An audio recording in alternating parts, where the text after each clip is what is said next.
बिस्मिल्लाहिर्रहमानिर्रहीम इय्याका नअबुदु व इय्याका नस्तईन।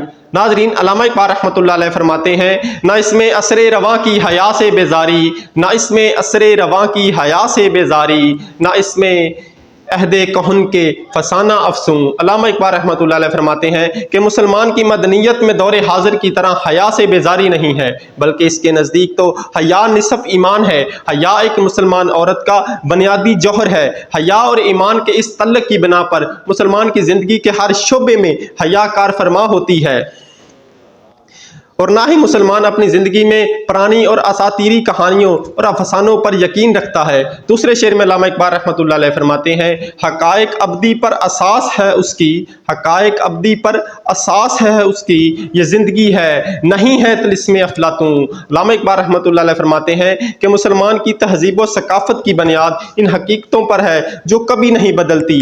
इसमें ज़िंदगी को एक हकीकत समझा जाता है, ना कि यूनानी हकीम अफ़लातून की तरह इसे वहमो ख़याल तसव्वुर किया जाता है। और जो ऐसा सोचेगा वो दुनिया से गरेजा और जिंदगी से नफरत करेगा, लेकिन जो जिंदगी को हकीकत समझेगा वो इसे जिम्मेदारी से गुजारेगा।